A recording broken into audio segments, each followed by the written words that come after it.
Ezra Chapter 5. Now Haggai the prophet and Zechariah the prophet, descendant of Iddo, prophesied to the Jews in Judah and Jerusalem in the name of the God of Israel, who was over them.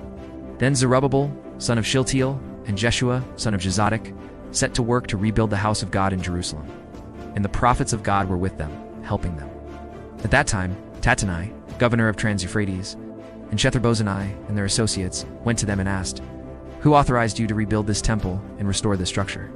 They also asked, "What are the names of the men constructing this building?" But the eye of their God was watching over the elders of the Jews, and they were not stopped until a report could go to Darius, and his written reply be received. This is a copy of the letter that Tattenai, governor of Trans-Euphrates, and Shethar-Bozenai and their associates, the officials of Trans-Euphrates, sent to King Darius. The report they sent him read as follows: To King Darius, cordial greetings. The king should know that we went to the district of Judah, to the temple of the great God. The people are building it with large stones and placing the timbers in the walls. The work is being carried on with diligence and is making rapid progress under their direction. We questioned the elders and asked them, "Who authorized you to rebuild this temple and restore this structure?" We also asked them their names so that we could write down the names of their leaders for your information. This is the answer they gave us.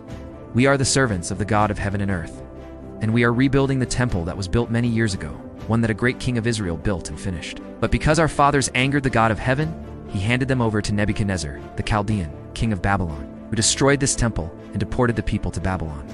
However, in the first year of Cyrus, king of Babylon, King Cyrus issued a decree to rebuild this house of God. He even removed from the temple of Babylon the gold and silver articles of the house of God, which Nebuchadnezzar had taken from the temple in Jerusalem and brought to the temple in Babylon. Then King Cyrus gave them to a man named Sheshbazzar, whom he had appointed governor. And he told him, "Take these articles and go and deposit them in the temple in Jerusalem, and rebuild the house of God on its site." So this Sheshbazzar came and laid the foundations of the house of God in Jerusalem. From that day to the present it has been under construction, but is not yet finished. Now if it pleases the king, let a search be made in the royal archives of Babylon, to see if King Cyrus did in fact issue a decree to rebuild this house of God in Jerusalem. Then let the king send us his decision in this matter.